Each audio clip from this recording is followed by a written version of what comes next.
హే divine souls, welcome holistic wellbeing home. మనం water గురించి series చూస్తున్నాం కదండి. ఈరోజు వాటర్ గురించి, వాటరే కానీ ఐస్ వాటర్. ఈ మెథడ్ని క్యాజువల్గా యూస్ చేస్తారు వాటర్ స్నానం చేయడానికి. ఐస్ వాటర్ బాత్ అని చెప్పేసి ఈ బోల్డ్ అన్ని ఐస్ క్యూబ్స్ వేసుకొని ఒక టబ్లో కూర్చుంటారు. అదొక మెథడ్. ఐస్ క్యూబ్స్ని ఒక టబ్లో పెట్టుకుని, చిన్న టబ్లో ఫేస్ అందులో డిప్ చేసి ఫ్యూ సెకండ్స్ ఉంచుకుంటారు, ఉండగలుగుతారు. అలా ఉండగలిగి చేస్తే వెల్ అండ్ గుడ్.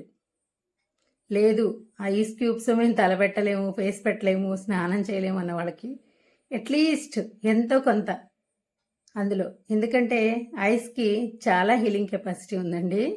ఐస్కి ఆల్కలైన్ చేసే కెపాసిటీ ఉంది. అందువలన మనం ఈ స్క్రీన్స్ వల్ల, ఈ వర్క్స్ వల్ల, ఈ ల్యాప్టాప్స్ వల్ల, వీటన్నిటి వల్ల కొంచెం ఐస్ రెస్ట్లెస్గా అవుతాయి. ఫేషియల్ మజిల్స్ కూడా కొంచెం రెస్ట్లెస్గా అయిపోతాయి ఈవినింగ్కి. అలా ఉన్నప్పుడు మీరు వెంటనే ఫ్రిడ్జ్లో ఉంచి ఐస్ వాటర్ బాటిల్ తీసుకొని, మీరు ఎంత హోల్డ్ చేయగలిగితే అంత, అవి నోటి నిండా పెట్టుకొని, నోట్లో నీళ్ళు ఉన్నప్పుడు మనం కళ్ళని ఆ చల్లటి నీళ్ళతో స్ప్రింకిల్ చేసి, కనురెప్పలు ఇలా మోస్తూ తెరుస్తూ, కొంచెం కన్నురెప్పల్లో కూడా, కంటి లోపల కూడా మనకి రక్తనాళాలు ఉంటాయి కదండి, అవి కూడా హీల్ అవ్వాలి కదా, అవి కూడా కూల్ అవ్వాలి కదా. అందువలన కనురెప్పలు కొంచెం బ్లింక్ చేస్తూ అలా ఒక 10-15 సెకండ్స్ కన్నా చేశారంటే మీ బ్రీతింగ్ కెపాసిటీ కూడా కొంచెం ఇంక్రీజ్ అవుతుంది. ఎందుకంటే నోటి నిండా వాటర్ ఉంటుంది కదా, దాని మూలన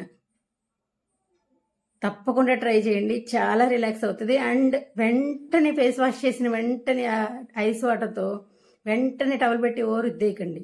కాసేపు అలా హోల్డ్ చేసి ఆ ఫేస్ మీద ఆ కూలింగ్ వాటర్ని ఒక 5 మినిట్స్ అలాగే డ్రై అయిపోనివ్వండి. ఇప్పుడు ఇంకా రిలాక్స్గా ఉంటుంది. తర్వాత ఐస్ వాటర్ క్యాజువల్గా బంకగా ఉండే తత్వం ఉంటుంది. తర్వాత నార్మల్గా ఏదైనా ఫేస్ వాష్తో చేసేసుకోవచ్చు, నో ఇష్యూ. కానీ చాలా ఇమ్మీడియట్ రిజల్ట్ వస్తుందండి. తప్పకుండా అందరు ట్రై చేయండి. అవసరమైన వాళ్ళందరికీ ఈ కంటెంట్ని షేర్ చేయండి. Like, share, subscribe my channel. Thank you. More power to you all.